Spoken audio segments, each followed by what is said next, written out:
दिल्ली में किसानों के जो आंदोलन हो रहे हैं, कृषि जो कानून है उनके खिलाफ नई रणनीति को लेकर एआईकेएससीसी और तमाम किसान संगठन एकजुट हुए और मीटिंग की। उस मीटिंग में क्या बातचीत हुई हम योगेंद्र यादव जी से जानते हैं। क्या बातचीत हुई, क्या फैसले आप लोगों ने इस मीटिंग में लिए और कितने किसान संगठन देश भर से इसमें शामिल हुए? आज एक बहुत ऐतिहासिक दिन है किसान आंदोलन के लिए, क्योंकि जितनी बड़ी किसानों की एकता आज कायम हुई है, मेरे ख्याल से 1985-90 के बाद पिछले 30 साल के बाद पहली बार इतनी बड़ी एकता कायम हुई है। अब तक हम सब साथी 250 किसान संगठनों का एक समन्वय है, ऑल इंडिया किसान संघर्ष समन्वय समिति, उसके तहत काम कर रहे थे। उसके तहत हमने 26 और 27 तारीख का कॉल दिया था दिल्ली चलो का, लेकिन आज हमारे बाहर अलग भी 150 किसान संगठनों का एक समन्वय, जिसका नेतृत्व आदरणीय राजेवाल जी वगैरह कर रहे हैं, राजेवाल जी, गुरनाम सिंह जी, वो भी आए और हम दोनों ने मिलके, दोनों समन्वयों ने आपस में समन्वय करके फैसला किया है कि इन 3 कानूनों का विरोध करेंगे। तो आज ऐतिहासिक बात ये है कि सरकार जिसे ऐतिहासिक कानून बताती है, वो तो ऐतिहासिक है या नहीं वो तो भविष्य बताएगा, लेकिन उससे किसानों की ऐतिहासिक एकता जरूर हो गई है।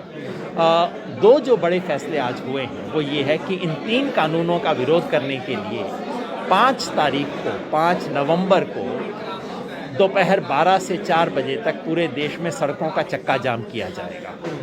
उसके बाद अगले महीने उसके बाद 26 नवंबर को पूरे देश से कॉल दिया जाएगा दिल्ली चलो का। दिल्ली पहुंचेंगे, दिल्ली पहुंच के किसान ये सुनिश्चित करके जाएंगे कि ये तीनों कानून वापस लिए जाएं। इस बीच केंद्र सरकार ने ये कोशिश की कि खासतौर से पंजाब के किसानों से बातचीत के न्योता उन्हें दिया गया, 2 बार न्योता दिया गया। हालांकि उसमें कृषि मंत्री या प्रधानमंत्री नहीं मिल पाए, सचिव ने बात की और किसान नाराज होकर वापस चले गए। वापस जाकर किसानों ने 5 नवंबर तक जो रेल रोको आंदोलन था, उसमें मालगाड़ियों को चलने की एक तरह से आवाजाही की मंजूरी दे दी कि वो जा सकती हैं, लेकिन उसके बाद केंद्र सरकार ने, रेलवे ने उन मालगाड़ियों को रोक दिया। इन तमाम जो सरकार के फैसले हैं, जिस तरह से किसान आंदोलन लगातार बड़ा होता जा रहा है, उसमें आप देख रहे हैं कि कोई बातचीत का कोई आपको रास्ता दिख रहा है, या आपको लग रहा है कि आंदोलन प्रभावित हो रहे हैं, सरकार उस पर मानने को तैयार हो रही है आप लोगों की मांगे? सरकार घबराई तो हुई है, लेकिन बौखला के सरकार दमन का रास्ता अपना रही है बजाय कि सच्चाई से बातचीत का। पंजाब के किसान संगठनों को जो न्योता दिया वो तो अपमान था उनका, इसीलिए वो बाहर आ गए, फाड़ दिया। उन्होंने कहा कि अगर मंत्री बात नहीं करता तो हम किससे बात करें। और उसके बाद पंजाब के किसान संगठनों ने जो घोषणा की, क्योंकि पंजाब असेंबली ने बिल पास किया, उसके बाद उन्होंने घोषणा की कि ठीक है, हम मालगाड़ी को आने देंगे।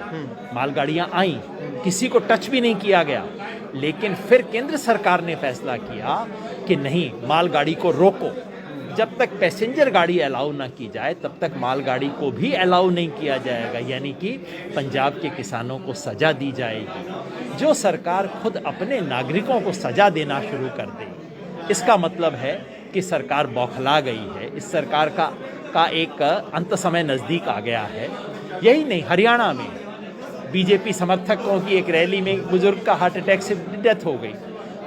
किसानों, दूसरे आंदोलनकारियों के खिलाफ 302 का मुकदमा ठोक दिया उन्होंने।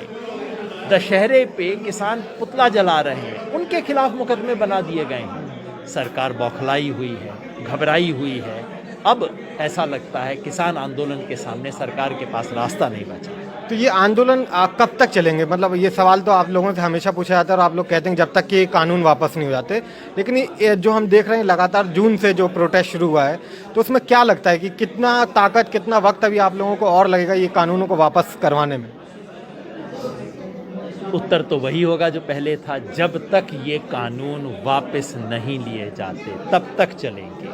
अब वो सरकार को तय करना है कब तक, जनता को कितना परेशान करना है, दिल्ली के लोगों को कितना परेशान करना है। हम तो बिल्कुल नहीं चाहते दिल्ली की जनता को परेशान करना। सरकार अगर परेशान करना चाहती है तो इसको खींचेगी, लेकिन जिस तरह से आज खास तौर पे जिस तरह की एकता कायम हुई है, उसके बाद मैं समझता हूँ सरकार के पांव लड़खड़ाएंगे। कुछ इसमें सरकार को अपने रुख में बदलाव करना पड़ेगा।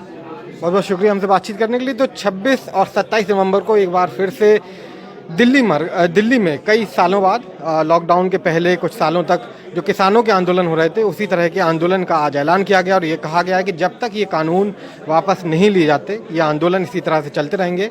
और 5 नवंबर को देश भर में चक्का जाम होगा और 26-27 नवंबर को जो तमाम किसान संगठन यहाँ शामिल हुए थे, वो सब मिलकर देश के तमाम राज्यों से, तमाम हिस्सों से दिल्ली की तरफ कूच करेंगे।